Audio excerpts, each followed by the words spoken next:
U.S.-Russia relations are at an all-time low, according to the U.S. president, while tensions on the Korean peninsula heat up.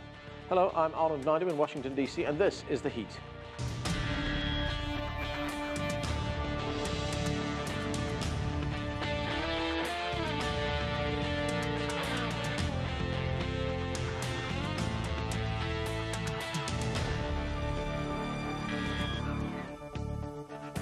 U.S. Secretary of State Rex Tillerson traveled to Moscow this week to meet with his Russian counterpart and Russian President Vladimir Putin.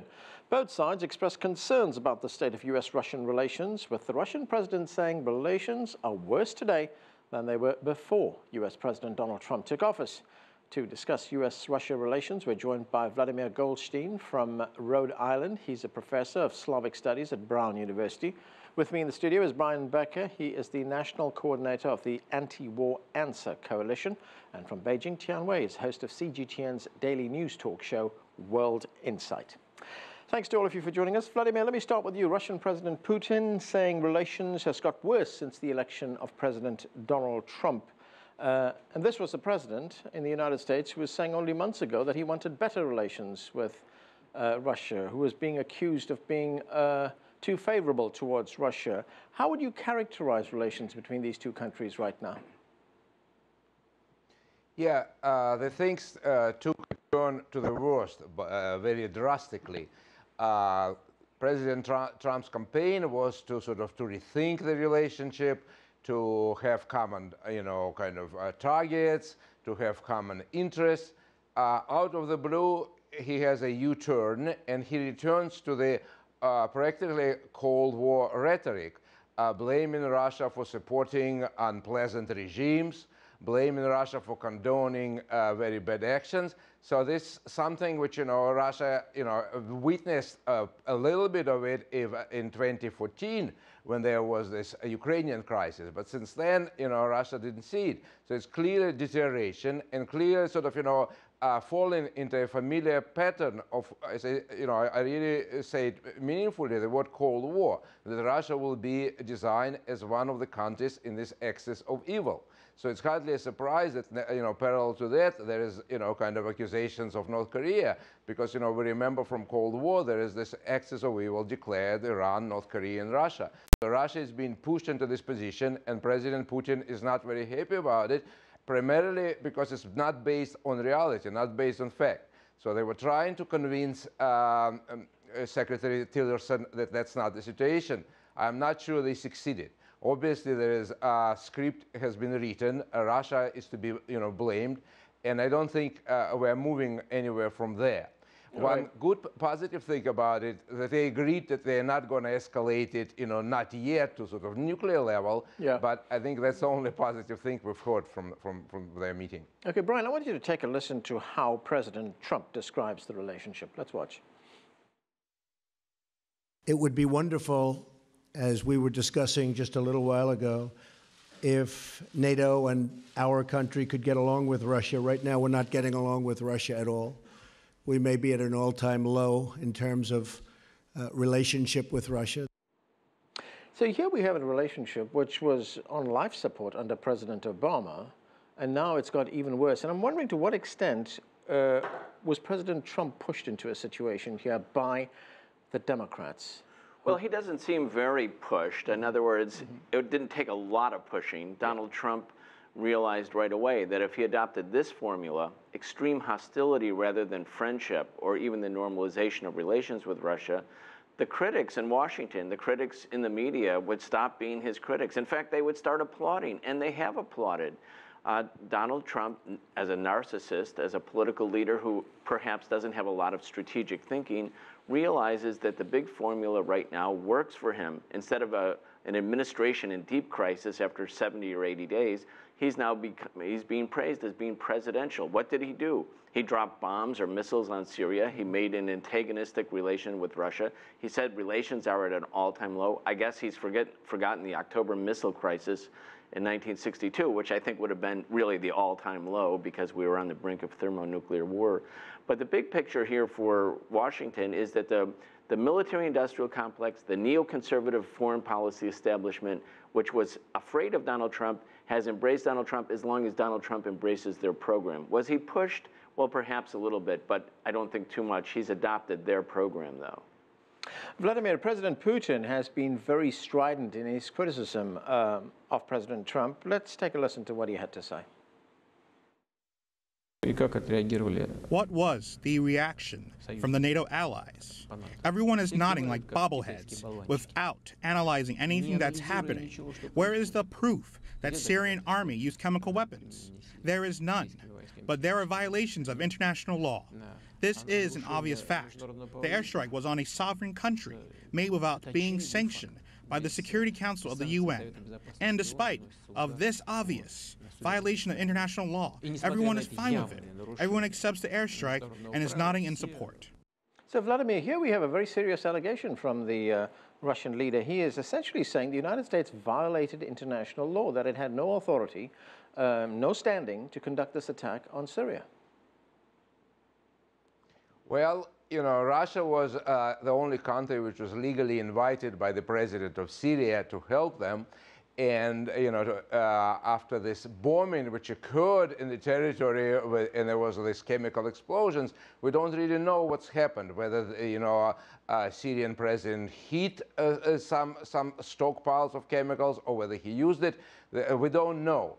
However, United States decided right away that they already know that President Assad is to be blamed, and they began to bomb him without any sanctions, without any invitation. So President Putin is correct about the whole thing, and you know, he's justifiably afraid of what will happen next, because he obviously has his own reputation to maintain, his own interest in Syria to maintain.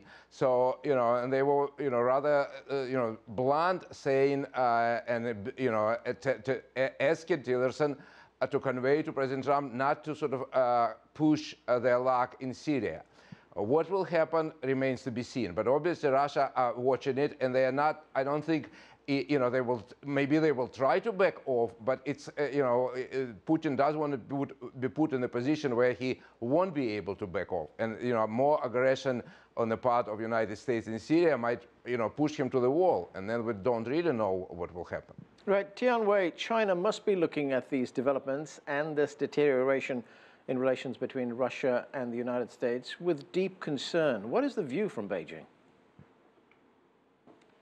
Well, the official view, of course, is a big concern about a very divided United Nations Security Council. After all, Russia and the U.S. have been important members of it. But on the other hand, China has been emphasizing, for example, about the Syria issue, that nobody and no country should use chemical weapons against any other people or country. That is a very clear view coming from Beijing, but Beijing also emphasized about the evidence that need to be made clear to the rest of the world before any military or other actions being taken. And according to the Chinese Foreign Ministry, the quote is evidence that would be able to endure the test of history, end of quote. So obviously Beijing is trying to make sure that there has to be a United Security Council so that there can be important decisions being made, whether about Syria or some of the other issues. But at the same time, Beijing is watching very closely about all the latest development. That, of course, is the official line. But you see that over the past few months, from honeymoon months or weeks to the so-called lowest point of relations between the two countries, Moscow and Washington, what a dramatic change. It is very interesting. Many people wonder, analysts here as well, whether this is just a drama put up between the Trump administration and the Putin administration to their own capitals, or this is likely to be a strategic conflict for weeks and months to go. After all, as you may know very well, there are very different political agendas for the two presidents. For President Trump, the investigation against him and the way he's coming to the presidency is still being investigated. Right. That is likely to be drip, drip, drip all the time. And for President Putin, election is coming up next year. He has to remain strong. Brian, Rex Tillerson, the Secretary of State, was in Moscow. He held talks with the Russians. And there seemed to be a recognition in statements that he made afterwards that, he wasn't dealing with some weak nation. He was dealing with a country that is a nuclear power. Let's take a listen to some of what he had to say after that meeting. We frankly discussed the current state of U.S.-Russia relations. I expressed the view that the current state of U.S.-Russia relations is at a low point. There is a low level of trust between our two countries. The world's two foremost nuclear powers cannot have this kind of relationship. So there is concern in the United States. Well, I think that isn't really quite accurate. I think what the Washington establishment and what the Trump administration really is doing is signaling its domestic critics, we're on board now, we're part of the anti-Russia team. Right. Of course, as your guest from China mentioned, there is the investigation going on in Congress against Trump about possible links between Russia and the Trump campaign. I don't think that's really going to go anywhere. But I think more than this, you are what you pretend to be. If the Trump administration and Tillerson are pretending to be very hostile to Russia, perhaps for their own agenda, you are hostile to Russia. And Russia will reciprocate. In other words, both sides will take measures and countermeasures. Russia, I think what Tillerson came to Moscow with was less than what he had expected because they thought at the G7 there would be renewed sanctions against Russia. But that didn't happen. Italy, France, and Germany made it quite clear that Europe isn't going with the American program of extreme sanctions, which hurts them, doesn't hurt America. It hurts Russia, it hurts them. And so I think the Russian government doesn't feel completely isolated right now. What did you make of the fact that in that statement from Tillerson, right at the end there, he said, these are two of the world's foremost nuclear powers? Right. Well, you have to have some degree of seriousness about how not to have this relationship just go south completely because, of course, accidents happen, conflicts happen accidentally when you have NATO troops pushing up against Russia's border, when you have the absence of cooperation in the Syrian military theater right now, and both sides are the major nuclear powers. Things can happen and they can grow out of control.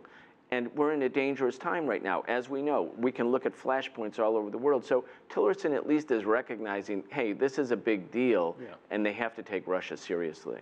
Okay, Vladimir, despite the deterioration in the relationship, the Russians are holding out hope that the links between these two countries can improve. Here's the Russian Foreign Minister, Sergei Lavrov. Despite the amount of existing problems, both objective and artificially created, there are considerable prospects for joint work. Russia is open to this, open to dialogue with the U.S. in all different areas, not only to dialogue, but to joint action aimed at results in the spheres where it corresponds to the interests of both countries. So, Vladimir, do you believe there are common interests, common ground between these two countries that they can improve their relationship? Or is President Trump's room to negotiate going to be constrained by the fact that he's coming under such criticism from the Democrats and their media allies here in the United States over this relationship with Russia? Yeah, I believe there are definitely common grounds and there are definitely common interests. But, I'm not sure whether President Trump will be acting alone. What we have here is like more or less two countries are sticking their sort of heels and refusing to move. Russia was always, recently at least, was arguing for multilateral world, that, they resent this, domination of United States. They say we have, BRIC countries, we have China, we have Russia, and their interest and national security interests should be taken seriously. United States continues, with this, view of the world where it can do at any place anything it wants. So there is a conflict. Each country sort of wants sort of to, proceed along its own script. So Russia continues this line. We have something in common. I'm not sure Trump or his advisors, his immediate establishment are ready to work on that. They will probably try to push Russia in this role of an enemy, not like mortal enemy, not an enemy to the degree that nuclear arms should be flying, but it fits the establishment, it fits their narrative that Russia is the danger. We need more money for military-industrial complex. We need to contain Russia. So that's I expect that's where America will go, and Russia will probably will have to play along because nobody listens to them for time being.